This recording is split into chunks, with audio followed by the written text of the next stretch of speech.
اسلام آباد میں وفاقی وزیر مذہبی امور ہیں، وفاقی وزیر ہیں مفتی عبدالشکور رحمۃ اللہ تعالی علیہ، ٹریفک حادثے میں شہید ہو گئے۔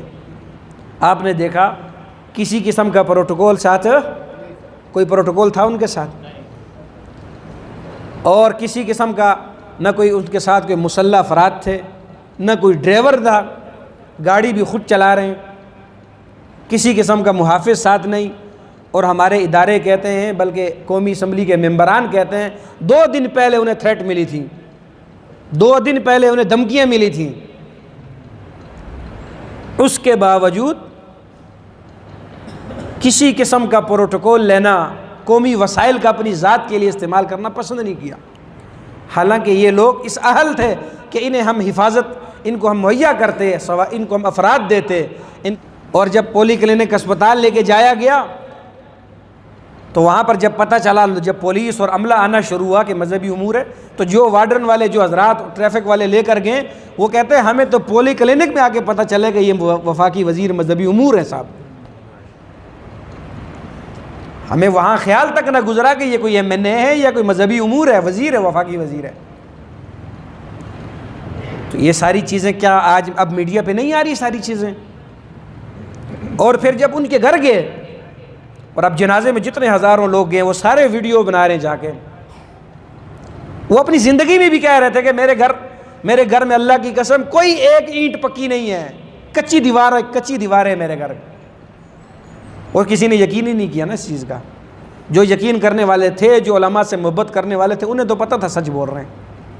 اور اب جا کے لوگوں نے ویڈیوز بنائی، اب ہمارا سوشل میڈیا بھی شیئر کر رہا ہے، الیکٹرانک میڈیا میں بعض جنہیں کوئی اخلاقی غیرت تھی انہوں نے بتایا کہ جی بہت سادہ تھے، جی ان کے پاس تو کچھ بھی نہیں تھا۔ اور وزیر اعظم صاحب موجودہ کہتے ہیں کہ مجھے اب پتہ چلا کہ اس بندے نے جو اپنی کمپین چلائی تھی سیاسی، وہ بھی ایک موٹر سائیکل پہ چلائی تھی، پرانے موٹر سائیکل پہ، وہ بھی کسی سے ادھاری لی تھی، اپنی موٹر سائیکل بھی لی تھی۔ تو 2 چیزیں آپ اس واقعے میں دیکھیں۔ نمبر 1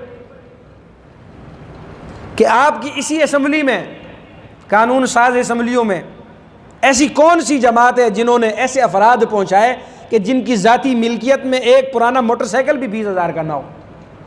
یہ کون سی جماعت ہے کہ اس جماعت نے ایسے افراد کو اسمبلی تک پہنچایا اور وزارت کے منصب تک پہنچایا؟ یہ کون سی جماعت تھی؟ اس پہ غور کیا؟ آپ مجھے بتائیں، اس جماعت کے علاوہ، مذہبی جماعت کے علاوہ جتنی جماعتیں ہیں، ایسا غریب آدمی وفاقی وزیر بن سکتا ہے؟ MPA بن سکتا ہے؟ MNA اور مذہبی امور تو بڑی دور کی بات ہے۔ تو اس جماعت کو کریڈٹ جاتا ہے کہ نہیں جاتا ہے؟ غریب کے بچے کو اٹھا کے کہاں تک پہنچایا، ایوانوں تک۔ تو ان کے ہاں شرائط کیا تھی؟ علم، حکمت، شجاعت، یہ چیزیں تھیں جو قرآن کا فیصلہ اس کے مطابق۔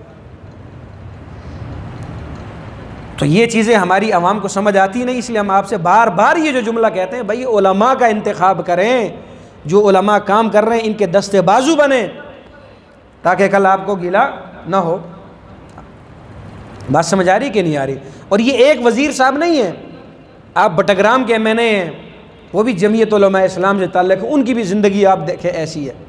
ایک اور ہے لکی مروت کے شیخ الحدیث، وہ بھی موجودہ MNA ہیں، مولانا انوار صاحب نام ہے غالباً ان کا، ان کو بھی آپ سرچ کریں جا کے، ان کی بھی زندگی ایسی ہے، ان کا بھی مکان کچا ہے، 4 چارپائیاں پڑی ہیں گھر کے اندر، بیٹھک کے اندر، اسی کے اندر ان کی مشاورت ہوتی ہے، اسی کے سارے معاملات ہوتے ہیں، کوئی الگ آفس نہیں ہے، کوئی الگ سلسلہ نہیں ہے، کوئی الگ پروٹوکول نہیں ہے۔ تو یہ جو ہم کہتے ہیں نا مدینہ کی ریاست بنا رہے ہیں، جی مدینہ کی ریاست بنا رہے ہیں، تو مدینہ کی ریاست زبان سے بنتی ہے یا کردار سے بنتی ہے؟ تو جو لوگ کردار سے بنا رہے ہیں ان کو مضبوط کون کرے گا؟ اور جس نے زبان چلائی اس کے پیچھے تو ہزاروں لوگ جان دینے کے لیے تیار ہیں۔ جو عملاً بتا رہے ہیں کہ مدینہ کی ریاست ہم بنائیں گے، ہم علماء ہیں، انبیاء کے وارثین ہیں، ہم مدینہ کی ریاست آپ کو بنائیں گے، ان کو تو ہم کچھ دینے کے، لفٹ کرانے کے لیے تیار نہیں ہیں۔ وہ تو ہماری ذہن سازی ایسی کر دی گئی، ایک منظم سازش کے تحت ہمیں بس یہ بات سمجھا دی گئی کہ علماء کا کوئی کام نہیں ہے، علماء کا کام صرف مسجد کے اندر ہے۔ تو جب علماء قانون ساز اداروں میں بیٹھیں گے، بڑے اداروں پہ بیٹھیں گے، تو شریعت کے مطابق قوانین بنیں گے، قوانین کا دفاع کریں گے۔ آپ کے ختم نبوت کا قانون بنا، اس کا دفاع کون کر رہے ہیں؟ علماء کر رہے ہیں۔ سب سے پہلے علماء نے اس بات پر آواز اٹھائی یہ شک میں تبدیلی کی جا رہی ہے۔ حافظ حمداللہ جمعیت علماء اسلام کے سینیٹر تھے جنہوں نے سب سے پہلے یہ اس شک پر اعتراض کیا، اور انہوں نے کہا یہ جو حلف کے لفظ کو ہٹا کر تصدیق کا لفظ لایا جا رہا ہے، چور دروازہ کھولا جا رہا ہے، ختم نبوت پر ڈاکہ ڈالا جا رہا ہے۔ ورنہ ہمارے یہ جو لبرل ہیں، یہ باقی دوسرے تیسرے، انہیں کیا پتا تھا کہ کیا کام ہو رہا ہے؟ انہیں حلف اور تصدیق میں کیا فرق تھا ان کی؟ بات سمجھ آ رہی کہ نہیں آ رہی؟ بعد میں لوگوں نے اٹھے، احتجاج کیا، ہر ایک نے اپنا ریکارڈ کرایا، جو جس طریقے سے کرا سکتا تھا، لیکن اس پوائنٹ پر سب سے پہلے گرفت کس نے کی؟ علماء نے کی۔ یہ قانون آپ کو دیا کس نے؟ علماء نے دیا۔ ذوالفقار علی بھٹو مرحوم کو اس پر مجبور کرایا کہ یہ قانون پاس کر کے جائے۔